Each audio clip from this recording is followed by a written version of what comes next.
The street artist Banksy has unveiled his 9th work of art involving animals in London in as many days.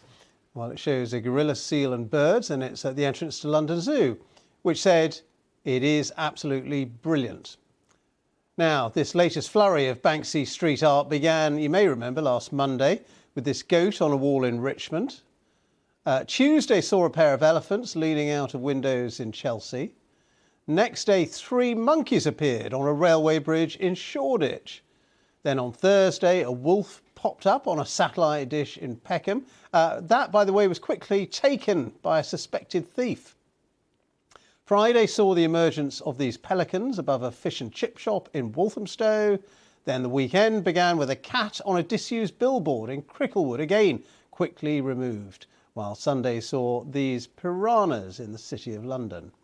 Yesterday, an 8th artwork featuring a rhino mounting a Nissan Micra was revealed in Charlton in South East London. But very sadly, it wasn't long before it was defaced. A man wearing a balaclava was caught on camera brazenly walking up to it and spray painting it with graffiti.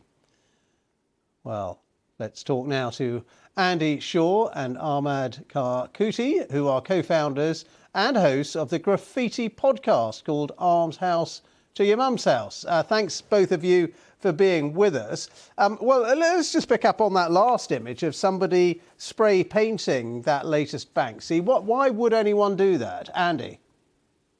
That's because a lot of graffiti artists who are almost doing the same thing, i.e. painting on walls, are getting put in prison or heavy fines, whereas someone like Banksy is coming along and doing a stencil on a wall and it getting plaudits. You just mentioned that the London Zoo said they thought it was brilliant when he's pictured the animals wanting to leave the zoo because, you know, that's a political statement that they don't want to be in the zoo. But it's instantly pictured as brilliant because Banksy did it. Whereas the graffiti artist might go to jail for doing the same thing. Ahmad, is there a bit of jealousy then in all of this? I mean, maybe the graffiti artist thinking, well, Banksy's making quite a lot of money out of all this and getting all this acclaim, and they don't like it. I definitely wouldn't use the word jealousy. There's been a rift between what I would call real graffiti and street art, which Banksy seems to be the spearhead of, obviously with his fame and everything. And of course, he's done well for himself. But no, I wouldn't use the word jealousy. I mean, this rift between the graffiti and street art kind of started with a legendary graffiti writer here called King Robbo, part of the PFB crew. And him and Banksy had a little bit of a beef. And so everyone kind of picked a side. And even though we just went through 10-year anniversary of Robbo's passing, the rift has continued because I would say mainly because of the kind of hypocrisy on how things are displayed in the media and through the law.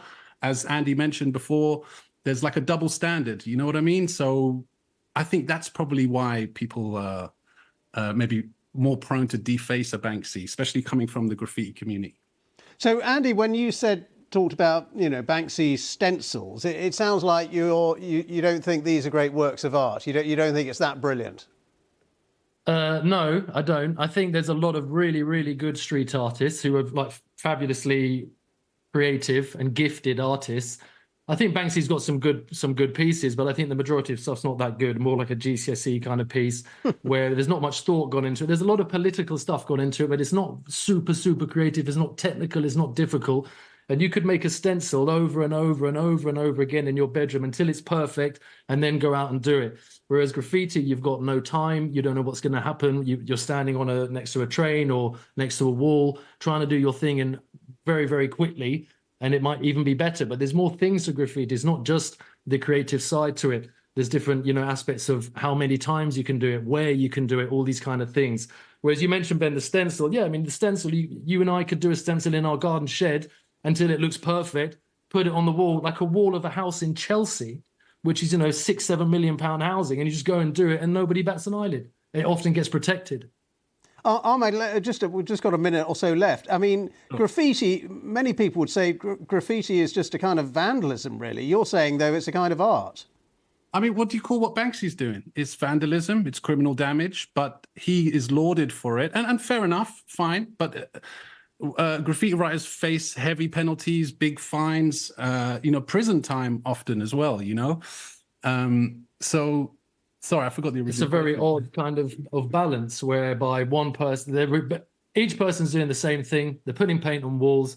One person's making millions, and the council are coming to protect it with perspex. The other person's going to jail. It's a double standard. Can't paint a yellow BR when they're the BTP. There's a British Transport Police. There's a Graff squad. They come after you. They get your name in books, etc., etc.